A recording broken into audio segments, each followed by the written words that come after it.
Welcome back to Wealthy Business, where we dive deep into the world of finance, news, and personal growth. Today, we're taking a bold turn into a topic that few investors and entrepreneurs consider when thinking about climate change and environmental governance: art. Yes, art, not policy, not science, not law, art. At first glance, you might think, what does a sculpture or a painting have to do with carbon emissions, renewable energy, or global climate summits? But let me tell you, a quiet, profound revolution is taking place. Across Europe, the US, and now on the global stage of the United Nations Ocean Conference in Nice, artists are not just reflecting environmental issues. They're reshaping how we respond to them. Art as a climate catalyst. Organizations like TBA 21 Thyssen-Bornemisza. Art Contemporary are leading a movement that positions art and culture as essential tools in the environmental toolkit. According to Marcus Raymond, the organization's co-director, art has the power to rekindle our relationship with the natural world. This year at the UN Ocean Conference, TBA 21 is curating over 20 activities, from exhibitions to workshops, centered around ocean sustainability and regenerative practices. One of their key messages? That the arts can and should influence high-level political decisions. The emotional impact of art. Take the example of artist Maya Petrick. Her work, Specimens of Time Ho Rainforest, is more than just a luminous sculpture.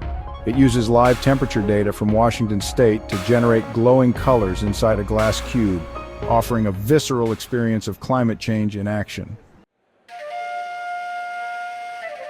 Petrick isn't lobbying for legislation. She doesn't speak in carbon metrics, but her installations cause people to linger, to reflect, sometimes for hours. And that quiet moment of reflection, it's often the first step toward real engagement. Art throughout history, a reminder of what we stand to lose. Art's environmental role isn't new. From Turner's landscapes to Constable's skyscapes, artists have long reminded us of the majesty and fragility of the natural world. Remember Eliasson's Ice Watch London? In 2018, he brought 24 blocks of real glacier ice to London, giving people a chance to touch, feel, and witness the impact of global warming firsthand. Or take Lauren Bond's Bending the River, a project that diverts water from the LA River to irrigate public lands. It's not just art, it's a form of civic infrastructure. Ahmet Ogut puts it best: art doesn't need permission, it activates new imaginaries and offers tools of resistance. This idea that art should be at the table from the beginning of climate planning is gaining traction. It's no longer enough for artists to simply aestheticize climate themes. Now they're building systems, reimagining urban spaces, and co-designing eco-technologies.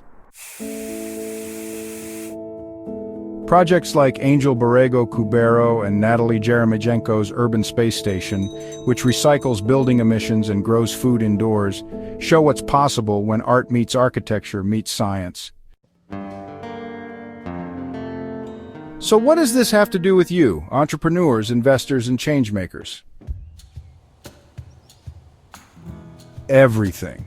Because the future of climate action isn't just about better batteries or stricter laws. It's also about engaging hearts, not just minds. Art influences culture, culture influences policy, and policy shapes markets. The next frontier in ESG, it might just start with a brushstroke, a performance, or a light sculpture. This is Wealthy Business. Stay informed, stay inspired. And remember, the most profitable investments are often the ones that start with a vision. Like, subscribe and share this with someone who still thinks art is just decoration.